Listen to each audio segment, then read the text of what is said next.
আসসালামু আলাইকুম। Rotary school and কলেজের অনলাইন ক্লাস থেকে নবম শ্রেণীর প্রিয় শিক্ষার্থীদের স্বাগত জানাচ্ছি। কেমন আছো তোমরা প্রিয় শিক্ষার্থীরা? আশা করি ভালো আছো। গত ক্লাসে আমরা গার্হস্থ্য বিজ্ঞান বিষয়ের প্রথম অধ্যায়ের গৃহ ব্যবস্থাপনা বিষয় সম্পর্কে জেনেছিলাম। আশা করি তোমরা ক্লাসটি ভালোভাবে খেয়াল করেছো, দেখেছো। সেখানে আমরা কি দেখেছিলাম?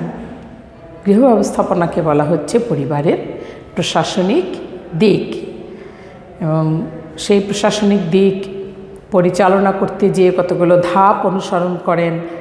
মনে আছে ধাপগুলোর নাম তোমাদের কি কি ছিল? পরিকল্পনা, সংগঠন, নিয়ন্ত্রণ, সবশেষে কাজটা হয়ে গেলে কাজটি মূল্যায়ন। মূল্যায়নের মাধ্যমে যদি আত্মতৃপ্তি পাওয়া যায়, কাজটি যদি ভালোভাবে সম্পন্ন হয়ে থাকে, পুনরায় আমরা আবার একই পদ্ধতিতে কোনো কাজ করার সিদ্ধান্ত গ্রহণ করে থাকি। ঠিক তাই না? এগুলো পড়েছিলাম না? এই যে আমরা পড়েছিলাম গৃহ ব্যবস্থাপনাকে বলা হয় পারিবারিক জীবনের প্রশাসনিক দিক। প্রশাসন মানে কি? নিশ্চয়ই এটা কেউ পরিচালনা করেন, না হলে তো এখানে এই কর্মকাণ্ডগুলো কীভাবে সম্পাদিত হয়? এই প্রশাসনিক দিকের কাজগুলো যিনি বা যারা তদারকি করেন, পরিচালনা করেন, তাদের বলা হয় গৃহ ব্যবস্থাপক। ঠিক আছে প্রিয় শিক্ষার্থীরা, তাহলে আজকে আমরা দ্বিতীয় অধ্যায়ে পড়ব সেই গৃহ ব্যবস্থাপক সম্পর্কে। ঠিক আছে, যিনি পারিবারিক প্রশাসনিক দিকগুলো পরিচালনা করেন, সেই গৃহ ব্যবস্থাপক, তার গুণাবলীগুলো আমরা জানব। একটা প্রশাসন পরিচালনা মানে কি? অনেক বড় পরিসরের অনেক জটিল কাজ তাকে পরিবারের সবাইকে নিয়ে পরিবারের সম্পদগুলো কাজে লাগিয়ে সম্পাদন করতে হয়। তাহলে নিশ্চয়ই তার কিছু বিশেষ গুণাবলী প্রয়োজন, যে গুণাবলীর কথা আমরা এখানে জানব। পরিবারের গৃহ ব্যবস্থাপক সাধারণত কারা হয়ে থাকেন? কখনো মা, কখনো বাবা, কখনো উভয়ই, তাই না? তাহলে যদি একটি প্রশাসন বা একটি গৃহ, আমরা গৃহের কথাই এখানে বারবার বলবো, ভালো এবং সুষ্ঠু এবং সুন্দরভাবে পরিচালিত হয়, তাহলে নিশ্চয়ই সেটি সেই ব্যবস্থাপকের কর্মদক্ষতা বা গুণেরই ফসল। কারণ গৃহ ব্যবস্থাপনা কাজ সম্পাদনের জন্য তাকে পরিবারের সদস্যদের নিয়ে সম্পদগুলো কাজে লাগিয়ে যাবতীয় কাজ সমাধা করতে হয়, যে কারণে তাকে বিশেষ কিছু গুণের অধিকারী হলে কি দক্ষতা এবং সফলতার সাথে তিনি তার প্রশাসনিক কাজটা সমাধা করতে পারবেন। তাহলে চলো তো আমরা আজকে দেখি একজন গৃহ ব্যবস্থাপকের কি কি গুণ থাকা ভালো। গুণ তো কম বেশি সব মানুষেরই আছে, যদি তা জানার পরে একটু তা নিজের মধ্যে চর্চা করা যায়, তাহলে কি হয়? নিজেকে আরও উৎকর্ষ সাধন করা যায়, তাই না? তাহলে চলো আমরা একজন গৃহ ব্যবস্থাপকের গুণাবলীগুলো একটু দেখে আসি প্রিয় শিক্ষার্থীরা। চলো,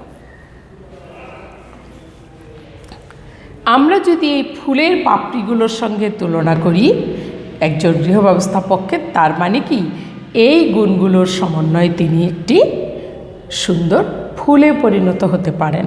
আমরা প্রথমেই দেখব একজন গৃহ ব্যবস্থাপকের বুদ্ধিমত্তা গুণের কথা।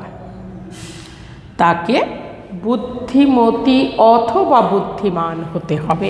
সাধারণত গৃহ পরিচালনা কারা করে থাকেন? মায়েরাই করে থাকেন, তাই না? তাহলে আমরা একজন গৃহ ব্যবস্থাপকের এই বুদ্ধিমত্তা গুণটির কথা এখানে দেখব। বুদ্ধিমত্তা গুণটি থাকলে কি হয়? যে কোনো কাজ করার জন্য কি হয়? বুদ্ধি, মেধার প্রয়োজন হয়। জ্ঞান খাটিয়ে নিজের অভিজ্ঞতাকে কাজে লাগিয়ে সমাধা করতে হয় কাজটি, তাই না? তাহলে প্রথমেই একজন গৃহ ব্যবস্থাপকের যে গুণটি প্রয়োজন, বুদ্ধিমত্তা। বুদ্ধিমত্তা কিভাবে হয়? ব্যক্তির ভেতরগত গুণ, এটাকে মানবীয় গুণাবলী বলা চলে। এই বুদ্ধিমত্তাকে তিনি তার অভিজ্ঞতাকে কাজে লাগিয়ে, জ্ঞানকে কাজে লাগিয়ে এই বুদ্ধিমত্তার উৎকর্ষ সাধন করতে পারেন।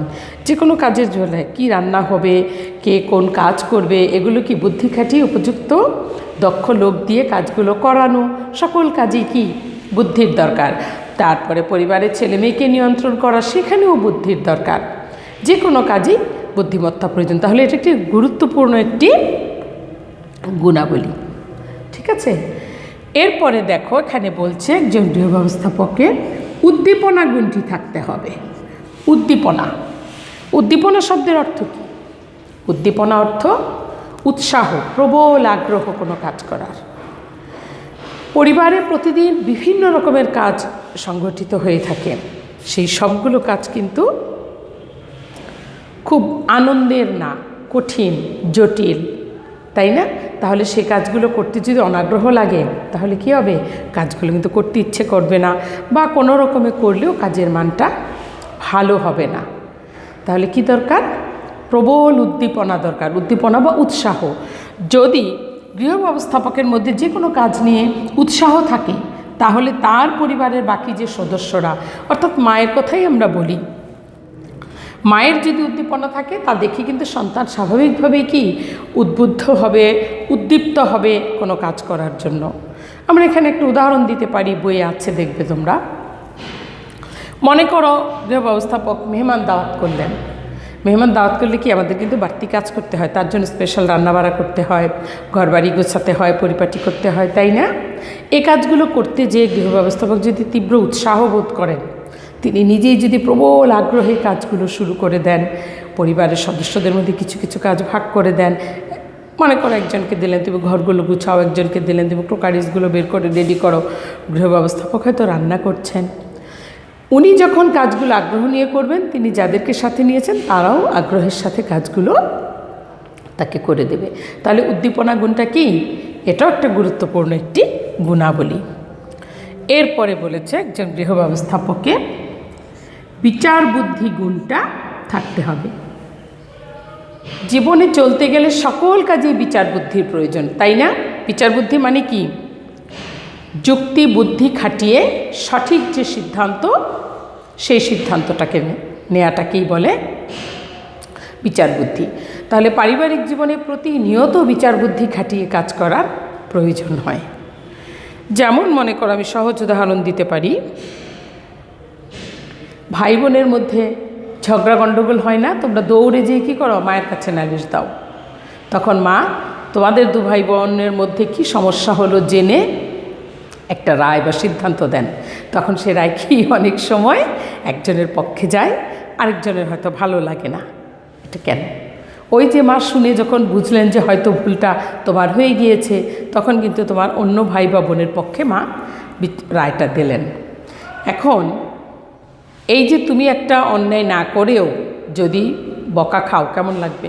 ভালো লাগবে না, তাই না? তখন মা যখন সঠিক বিচারটা করবেন তখন কি ভালো লাগে যে না, ঠিক আছে, আমি বিচার পেয়েছি। তাহলে বুঝেছো তো বিচার বুদ্ধিটা কীরকম দরকার? এটা আমি উদাহরণ হিসেবে তোমাদের বললাম। এই বিচার বুদ্ধি গুণটা অনেক সময় একাধিক গৃহকর্মী থাকে না বাসায়, তাদের মধ্যে কি হয়? ঝগড়া বিবাদ হয়, তাই না? তখনও কিন্তু গৃহ ব্যবস্থাপককে বিচার বুদ্ধি খাটিয়ে রায় দিতে হয়, সিদ্ধান্ত দিতে হয়, যেন তাদের মধ্যে মনোমালিন্য না হয়। একইভাবে এই বিষয়গুলো পরিবারের অন্যান্য সদস্যদের বেলায়ও করতে হয়। আবার এটা শুধু পরিবারের সদস্যদের মধ্যে সম্পর্কের অবনতি ঘটলে বা সমস্যা দেখা দিলেই যে বিচার বুদ্ধি খাটাতে হবে তা কিন্তু নয়। যে কোনো কাজের সিদ্ধান্ত নেওয়ার জন্য বিচার বুদ্ধির প্রয়োজন। এই যেমন তোমাদেরকে বাড়ির কাছের স্কুলেই ভর্তি করা হলো, এখানেও কিন্তু বিচার বুদ্ধি কাজ করেছে। কিভাবে বলো তো? যেন তোমাদেরকে ওই মেইন রোড পার হয়ে ওপারে যেতে হবে না, তাই না? কাছে স্কুল, খুব তাড়াতাড়ি চলে আসতে পারবে, হেঁটেই চলে আসতে পারবে, এই সকল কিছু চিন্তা করে কিন্তু হয়তো তোমার জন্য বিদ্যালয়টি নির্বাচন করেছেন। এখানেও একটা বিচার বুদ্ধি কাজ করেছে। তাহলে বুঝতে পেরেছ প্রিয় শিক্ষার্থীরা যে গৃহ পরিচালনা করতে গেলে প্রতি মুহূর্তে বিচার বুদ্ধি খাটিয়ে গৃহ ব্যবস্থাপককে কাজ করতে হয়, তাই না? এরপরে এসেছে একজন গৃহ ব্যবস্থাপককে ব্যক্তিত্ব সম্পন্ন হতে হয়। ব্যক্তিত্ব কি? একজন মানুষের মধ্যে যখন সব রকম গুণের একটা সমন্বয় তুমি পাবে, তখন তিনি হবেন অত্যন্ত ব্যক্তিত্ব সম্পন্ন মানুষ। ব্যক্তিত্ব বিভিন্ন রকম হয়ে থাকে, এক একজনের বৈশিষ্ট্য এক এক রকম হয়ে থাকে, এক এক ব্যক্তির মধ্যে এই গুণাবলীগুলো এক একভাবে থাকতে পারে। কারো মধ্যে হয়তো খুব তীক্ষ্ণ বুদ্ধি, অধ্যবসায়, অভিযোজ্যতা গুণটা খুব বেশি পরিমাণে আছে, আবার কারোর মধ্যে তো অন্য 3টা গুণ খুব বেশি পরিমাণে আছে, অন্যগুলো একটু কম আছেন বা অন্যগুলিতে উনি কম পারদর্শী। তখন কি ব্যক্তিত্বের হেরফের হয়। কেউ দেখবে খুব খোলামেলা কথা বলছেন, সব কিছু বুঝিয়ে বলছেন, আবার কেউ খুব অল্প কথায় সব কাজ আদায় করে নিতে পারছেন। এই জিনিসগুলা কি কোন গুণের জন্য হয়? ব্যক্তিত্ব গুণের জন্য। এক কথায় বলা চলে গৃহ ব্যবস্থাপকের মধ্যে এই সকল গুণের সমন্বয়ে তৈরি হয় তার ব্যক্তিত্ব। তাহলে ব্যক্তিত্ব সম্পন্ন গৃহ ব্যবস্থাপককে কি সবাই কিন্তু পছন্দ করে, সবাই তাকে মেনে চলে। একজন গৃহ ব্যবস্থাপকের উচিত অবশ্যই ব্যক্তিত্ব সম্পন্ন হওয়ার চেষ্টা করা। এরপরে বলেছে গৃহ ব্যবস্থাপকের মধ্যে সৃজনী শক্তি গুণটা থাকতে হবে। সৃজনী শক্তি মানে কি? সৃজন শক্তি, সৃজন মানে কি? সৃষ্টি করা কোনো কিছু না, নতুন কিছু তৈরি করা। গৃহ পরিবেশে, গৃহ পরিচালনায় প্রতি মুহূর্তেই কিন্তু সৃজনী শক্তি গুণটির প্রয়োজন হয়, ঠিক না? নতুন কিছু রান্না করা, নতুন করে ঘর সাজানো, কোনো হাতের কাজ করা, যে কোনো কাজে সৃজনী শক্তির ফলে কি হয়? নতুনত্ব আসে, আর নতুনকে কি আমরা পছন্দ করি, আমাদের রুচির পরিবর্তন হয়, ভালো লাগে। সৃজনী শক্তি গুণটি যদি একজন গৃহ ব্যবস্থাপকের মধ্যে থাকে, এই সৃজনী শক্তি গুণটি থাকলে তিনি যে কোনো কাজে তার একটা নিজস্বতা দেখাতে পারেন। তার ফলে কি হয়? তিনি কিন্তু অন্যদের থেকে অন্যরকম, অনন্য হয়ে ওঠেন না? তাহলে সৃজনী শক্তি গুণটা কি করছে? তোমার গৃহ পরিচালনায় নতুনত্ব বা বিশেষত্ব এনে দেয়, যা কি আর সবার থেকে আলাদা করে দিয়ে অনন্য সাধারণ করে তোলে। তারপরে বলছে একজন গৃহ ব্যবস্থাপককে অধ্যবসায় গুণটা ধারণ করতে হবে, অধ্যবসায় গুণ থাকতে হবে। আমরা একটু আগে জানি অধ্যবসায় কি? অধ্যবসায় মানে যে কোনো কাজ শেষ না হওয়া পর্যন্ত, সফল না হওয়া পর্যন্ত বারবার চেষ্টা চালিয়ে যাওয়া, করার চেষ্টা করা। গৃহে বিভিন্ন রকমের কাজ হয় যা সব সময় আনন্দদায়ক নয়, সহজ নয়, জটিল কঠিন। কিন্তু সেই কাজগুলো জটিল কঠিনভাবে ফেলে রাখলে কিন্তু পুরো গৃহ ব্যবস্থাপনায় একটা বিশৃঙ্খলা লেগে যাবে। অনেক সময় একজন গৃহ ব্যবস্থাপক ব্যর্থও হয়ে যেতে পারেন, তাই না? তাহলে ওই জটিল কঠিন কাজগুলো সমাধানের জন্য গৃহ ব্যবস্থাপককে কী করতে হবে? অধ্যবসায়ী গুণের অধিকারী হলে তিনি কি করবেন? তিনি কিন্তু হাল ছেড়ে দেবেন না সেই কঠিন কাজের জন্য, না, তিনি বারবার চেষ্টা এবং অনুশীলনের মাধ্যমে নিশ্চয়ই সফল হবেন। তাহলে একজন গৃহ ব্যবস্থাপকের অবশ্যই অধ্যবসায় গুণটি থাকতে হবে। উদাহরণস্বরূপ বলা যায়, ছোট বাচ্চাকে লেখা শেখানো। পরিবারের যে ছোট্ট শিশুটি, সেটা জন্মের পর লালন পালন করে কিছুদিন বড় হওয়ার পর যখন তার বিদ্যালয়গামী বয়স হয়, তাকে স্কুলে দেওয়ার আগে বা দেওয়ার পরে তাকে হাতের লেখা শেখানো, পড়ানো কাজগুলো কি করতে হয়? বললেই কি সে পেরে যায়? তাকে কিন্তু বারবার চেষ্টা করাতে হয়। তোমাদের কি বললেই তোমরা পড়তে বসে যাও? মাকে কিন্তু তোমাদের পিছনে লেগে থাকতে হয়, বারবার বলতে হয়। এই চেষ্টাটাকেই বলে অধ্যবসায়। এবং শেষমেশ কি মা সফল হন, তোমাদের কাছ থেকে ঠিকই পড়াটা আদায় করেন, তোমাদেরকে লেখাটা ঠিকই শিখিয়েছেন ছোটোবেলায়। এই গুণগুলো তার অধ্যবসায়, এই সফলতাটা তার অধ্যবসায় গুণের জন্য হয়েছে। আবার কোনো একটা রান্না রপ্ত করা, একটা হাতের কাজ করা, একটা সেলাই করা, করেন না মায়েরা ঘরে? সেটাও কিন্তু কি অনেক সময় একবারে রপ্ত হয় না, একটু কঠিন রান্না বারবার চেষ্টা করতে হয়, তাই না? এই অধ্যবসায় গুণটা তাহলে গৃহের বিভিন্ন কাজে লাগে, তোমরা খেয়াল করেছো? এরপরে আসো অভিযোজ্যতা। অভিযোজ্যতা মানে কি? অভিযোজন করা। তোমরা বিজ্ঞানে এই বিষয়টা পড়ে থাকবে।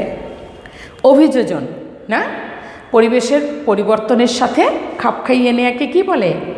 অভিযোজন বলে। এ তো পরিবেশে ধীরে ধীরে ধীরে ধীরে কয়েক শতাব্দী পর পর ধীরে ধীরে পরিবেশ বদলে যায়। সেই পরিবেশের সাথে মানুষ, প্রাণী সবাই একসময় খাপ খাইয়ে নেয়। সংসারেও আবার অভিযোজনটা কীভাবে হয়? পরিবারের প্রতিনিয়ত কিন্তু পরিবর্তিত পরিস্থিতির উদ্ভব হয় এক এক সময়ে। সেই পরিস্থিতিতে গৃহ ব্যবস্থাপক যদি মানিয়ে নিতে না পারতেন, কি হতো? আমাদের পরিবারের সকল সদস্যদেরই পারিবারিক জীবনটা একেবারে দুর্বিষহ হয়ে উঠত, ঠিক না? আমি এর উদাহরণ হিসেবে তোমাদের বলতে পারি, হঠাৎ করে পরিবারে কেউ অসুস্থ হলেন, যাকে হয়তো হাসপাতালে ভর্তি করতে হবে। একই সঙ্গে পরিবারে একজন এসএসসি পরীক্ষার্থী আছে, এক সদস্য। ওই রকম পরিস্থিতিতে যে এসএসসি পরীক্ষার্থী আছে, হাসপাতালে যাওয়ার মতো রোগীকে কি ঘরে বসিয়ে রাখে? তখন রাখে না। পরীক্ষাও কিন্তু থেমে থাকে না। কি করা হয়? মা বাবা দ্রুত সিদ্ধান্ত নিয়ে যে কোনোভাবে তাদের কাজের মধ্যে পরিবর্তন এনে রোগীও হাসপাতালে ভর্তি করে চিকিৎসা করান, আবার যিনি পরীক্ষার্থী তারও নির্বিঘ্ন পড়াশোনা, পরীক্ষা দেওয়া এগুলোর ব্যবস্থা করেন।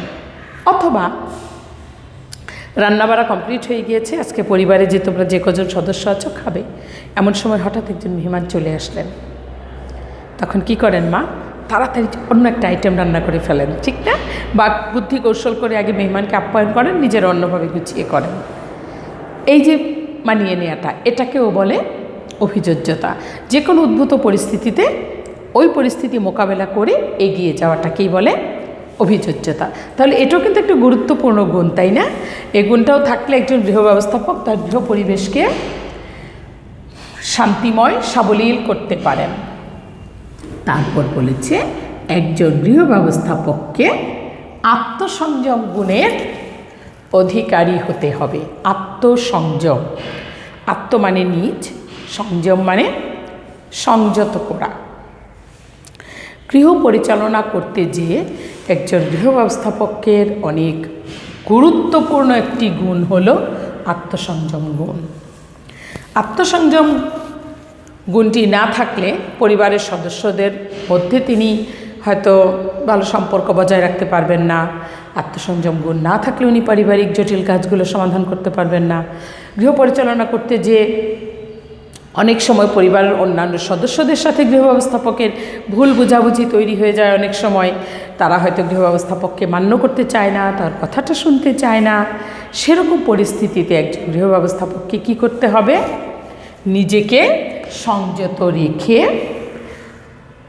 পরিস্থিতি মোকাবেলা করতে হবে, বা তিনি কি বলতে চাইছেন, তিনি কি করতে চাইছেন, সেই জিনিসটি পরিবারের সদস্যদের পৌঁছাতে চেষ্টা করতে হবে। ধৈর্য ধরতে হবে আর কি। তাকে সহজ কথায় যদি বলি, ধৈর্য ধরতে হবে তাকে। ধৈর্য গুণটার কথা তো তোমরা নিশ্চয়ই প্রায়শই শুনে থাকো। ধৈর্য ধরতে হবে, ধৈর্য ধরতে হবে। ধৈর্যের ফলটা কি হয়? সবসময় খুব ভালো হয়। তো গৃহ পরিচালনা করতে যেহেতু তিনি পরিবারের অন্যান্য সকল সদস্য, যার সাথে তার বিভিন্ন রকমের বন্ধন, বৈবাহিক বন্ধন, আত্মীয়তার বন্ধন, সন্ততির সাথে কি একেবারে রক্তের বন্ধন নিয়ে কাজ করতে, এইসব লোকদের নিয়ে কাজ করতে হয়। তাই তাদেরকে পরিচালিত করতে যদি তার সঙ্গে কোনো ভুল বুঝাবুঝি তৈরি হয়, মনোমালিন্য তৈরি হয়, তিনি রেগে উত্তেজিত হয়ে যেয়ে বিশৃঙ্খল পরিবেশ তৈরি না করে ধৈর্য ধরবেন, অর্থাৎ নিজেকে সংযত করবেন। তাহলে একসময় পরিস্থিতি স্বাভাবিক হবে এবং সুন্দর একটা সমাধান হবে। এরপরে আর একটি গুণের কথা আমরা পড়ব। একজন গৃহ ব্যবস্থাপকের মানব প্রকৃতি সম্বন্ধে জ্ঞান থাকতে হবে। মানব প্রকৃতি সম্বন্ধে জ্ঞান মানে কি? মানুষের স্বভাব সম্পর্কে ধারণা। একটু আগে আমরা বলছিলাম, তিনি সাধারণত একজন গৃহ ব্যবস্থাপক কী করছেন, তার কর্ম পরিধিটা কিন্তু তার পরিবারের সদস্য কেন্দ্রিক, মানুষ কেন্দ্রিক। এই সদস্যদের প্রত্যেকের কিন্তু আলাদা আলাদা চারিত্রিক বৈশিষ্ট্য আছে, তাই না? প্রতিটা মানুষেরই তাই আলাদা আলাদা চারিত্রিক বৈশিষ্ট্য। ওই চারিত্রিক বৈশিষ্ট্য সম্পর্কে তার পরিবারের সদস্যদের তার ধারণা থাকতে হবে। ধারণা থাকলে কি হবে? তাদের সাথে কোনো একটা কাজ করা, আচরণ করা তার জন্য সহজ হবে। ঠিক না? তিনি যেহেতু তার পরিবারের সদস্যদের নিয়েই তো তার যাবতীয় কর্মযজ্ঞ পরিচালনা করেন, পরিবারটাকে এগিয়ে নেন, তাই না? এর উদাহরণ হিসাবে আমি বলতে পারি, পরিবারের সদস্যদের মধ্যে তিনি হয়তো অনেক সময় কাজ ভাগ করে দেন, ঠিক না? কেউ কেউ আছে বাইরের কাজগুলো খুব ভালো পারে, ব্যাংকে যেয়ে বিল দেয়া, দোকান থেকে একটা কিছু কিনে আনা, আবার কেউ আছে পছন্দ করে ঘরে থাকতে, সে হয়তো একটু রান্না পছন্দ করে, ঘর গোছাতে পছন্দ করে। গৃহ ব্যবস্থাপক কী করবেন? কাজ ভাগ করার সময় যে যে ধরনের কাজ পছন্দ করে তাকে যদি সে কাজের দায়িত্ব দেন, তাহলে কি হবে বলো তো? অনেকগুলো সুবিধা। এক, যাকে দায়িত্ব দিলেন সে কিন্তু আনন্দের সাথে কাজটা করবে, কারণ তার তো ওই কাজ ভালো লাগে। দুই, কাজের মানটা ভালো হবে এবং তার কাজটা যথাযথ সময়ে ঠিক মতো সম্পন্ন হবে। আবার কেউ আছেন খুব বদমেজাজি, ওই রকম মেজাজি লোককে যখন তখন যে কোনো পারিবারিক অনেক কথা হয়ে থাকতে পারে। যেমন গৃহ ব্যবস্থাপক যদি হন মা, পরিবার পরিচালনা যদি তিনি করে থাকেন, মনে করো তোমার তার স্বামী হয়তো একটু রাগী টাইপের লোক হলেন, কারণ সে ঘরে ফেরা মাত্র যদি পরিবারের জটিল সমস্যা কথা তিনি বলতে থাকেন তাকে, তাহলে কি হবে? রেগে যাবেন। তাকে এগুলো বুঝে হয়তো ধীরে সুস্থে বিশ্রাম নেওয়ার পরে বললেন, ঠিক না? আবার আছে পরিবারে কি থাকেন, শ্বশুর শাশুড়ি থাকেন, দেবর ননদ থাকেন, হ্যাঁ, যার যেই নেচার বুঝে তাদের সাথে সে আচরণ করতে হবে, ঠিক আছে? আমরা ব্যক্তিত্বের কথা বলেছিলাম, তাই না? এই যে সকল গুণ, এই যদি এর চর্চা যদি গৃহ ব্যবস্থাপকের মধ্যে থাকে, কম বেশি গুণগুলো যদি তিনি নিজের মধ্যে ধারণ করে চলতে পারেন, তাহলে অবশ্যই একজন গৃহ ব্যবস্থাপক কী হন? ব্যক্তিত্ব সম্পন্ন হন। আর ব্যক্তিত্ব সম্পন্ন লোককে সবাই পছন্দ করে, ঠিক না? আর এই গুণগুলো ধারণ করতে পারলে কি হবে? একজন গৃহ ব্যবস্থাপক অবশ্যই তার পারিবারিক প্রশাসনিক দিকে অত্যন্ত সফল হবেন, ঠিক আছে? তাহলে প্রিয় শিক্ষার্থীরা, আমরা আজকে পড়লাম একজন গৃহ ব্যবস্থাপককে সাধারণত কী কী গুণগুলোর অধিকারী হতে হয়। আশা করি অধ্যায়টি তোমরা পাঠটি ভালো করে পড়বে, জানবে। আগামী ক্লাসে হয়তো পরবর্তী পাঠ নিয়ে আলোচনা করব। সে পর্যন্ত ভালো থেকো আমার প্রিয় শিক্ষার্থীরা। এই করোনা মহামারীর পরিস্থিতিতে অপ্রয়োজনে বাড়ির বাইরে যেও না। বাইরে যেতে হলে অবশ্যই মুখে মাস্ক ব্যবহার করবে এবং দিনে বারবার সাবান দিয়ে হাত ধোবে। ভালো থেকো প্রিয় শিক্ষার্থীরা। আসসালামু আলাইকুম।